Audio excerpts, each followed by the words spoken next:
안녕하십니까. 저는 DB금융투자 리서치 센터장을 맡고 있는 이병건입니다.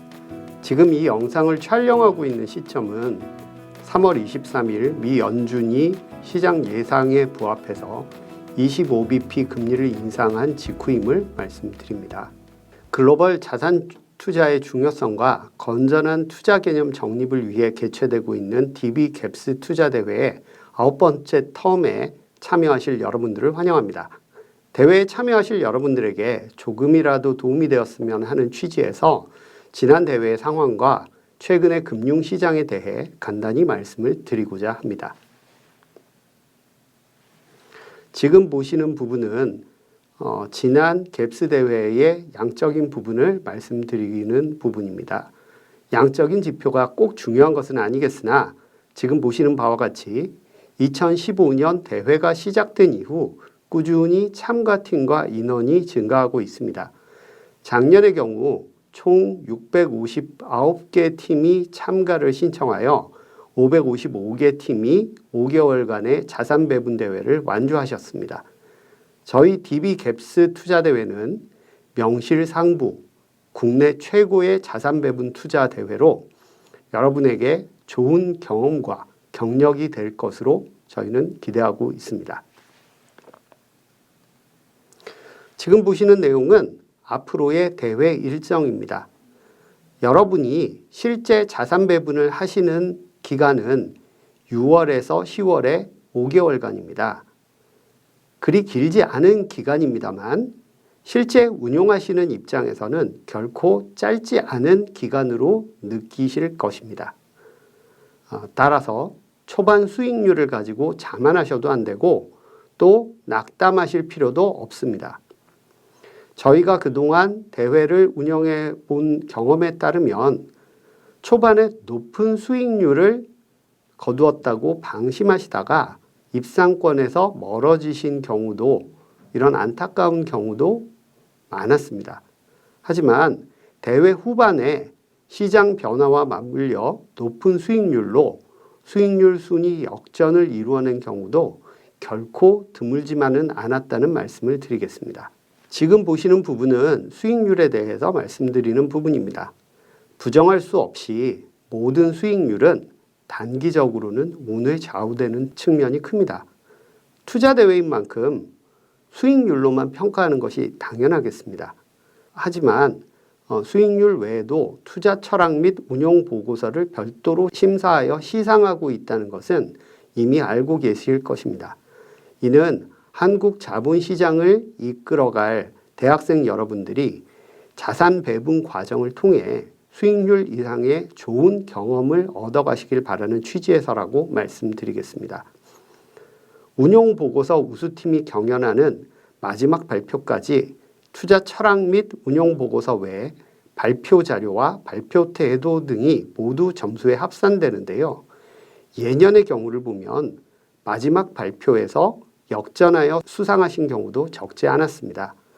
본 대회가 대학생 여러분들을 대상으로 하는 만큼 여러분들이 이 대회를 통해 얼마나 발전하시느냐 하는 것이 중요한 포인트가 됩니다. 따라서 마지막까지 최선을 다하는 모습을 보여주신다면 좋은 결과를 얻으실 기회는 충분히 열려 있다는 말씀을 드리고 싶습니다.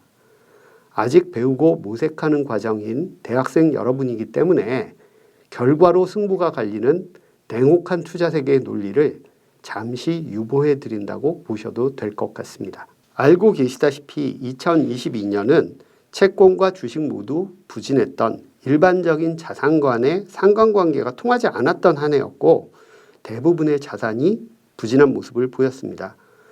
오른쪽에 보시면 대회 기간 투자 자산별 수익률을 보실 수 있는데요. 저 모두 마이너스를 기록했다는 것을 아실 수가 있습니다. 하지만 그렇기 때문에 더욱 리스크 관리가 중요한 한 해였다라고 보이고요. 리스크 관리가 단순히 중립적인 상황을 맞추는 것이 아니라 부정적인 결과에 대비한다는 측면이 더욱 부각되었던 한 해였습니다. DB갭스 대회에서는 DB금융투자 애널리스트들이 직접 투자 계획서와 운용 보고서를 평가하고 있습니다. 대회 마지막에 발표의 기회를 얻게 되는 분들은 아시겠지만 저희가 가급적 꼼꼼하게 여러분이 작성하신 보고서들을 심사하고 있기 때문에 많이 노력하시고 발전하시는 부분이 분명히 평가에 반영될 수 있는 환경입니다. 지금 보시는 부분은 작년 본선 진출팀 커트라인 수익률이고요. 그 다음 보시게 되면 이전 대회의 포트폴리오 운용의 특질을 보여드렸습니다. 하지만 이전 대회의 수익률과 운용의 특징은 올해에는 상황이 다를 것이기 때문에 단순히 참고사항으로만 보시면 될 것 같고 지금부터 올해의 시장 상황과 관련하여 몇 가지 말씀을 드리고자 합니다. 주식과 채권이 모두 약세를 보였던 이례적인 2022년이 지났지만 여전히 금융시장은 매우 어려운 상황입니다. 앞서 말씀드렸던 것과 같이 연준에서는 은행 시스템 불안이 가계와 기업의 신용 여건을 더욱 긴축시켜 경제와 인플레이션을 억누를 수 있음을 인정하면서도 여전히 기존의 긴축 기조를 유지했습니다. 추가적인 금리 인상은 예견되지 않고 있지만 금융시장 불안이 높아지면서 미 연준이 향후 통화정책에서 언제 어느 정도의 변화를 가져갈지에 대해 시장의 관심이 높아지고 있습니다. 그리고 경기를 떠나 금융시장에 대한 우려도 여전한 상황입니다. 앞으로 인플레이션 위험은 점점 줄어들고 경기 하강 위험이 높아질 것으로 저희는 예상하고 있는데 실제로 시장은 연준의 연내 금리 인하는 없다는 언급에도 불구하고 연준이 연내 금리를 인하할 가능성을 어느 정도 반영하고 있는 상황입니다. 지난 연말 유동성 위기로 높은 수준으로 치솟았던 금리가 정상화되면서 연초 주식 및 채권 시장은 상당한 강세를 보였지만 아직도 자금 시장이 정상화되기에는 상당한 시간이 소요될 것 같습니다. 이와 같은 어려운 상황이야말로 리스크 관리의 중요성이 높아지고 우리가 지금부터 시작하려고 하는 자산 배분이 의미를 갖게 되는 상황입니다. 어려운 상황에서도 소중한 자산을 지키고 안정적인 수익률을 지켜내는 투자자는 분명히 존재합니다. 또한 잠시 수익률이 나쁘다고 하더라도 올바른 투자 철학을 바탕으로 건실하게 투자하는 경우 장기적으로 꾸준한 성과를 거둘 수 있다는 점은 이미 경험으로 증명되고 있는 바입니다.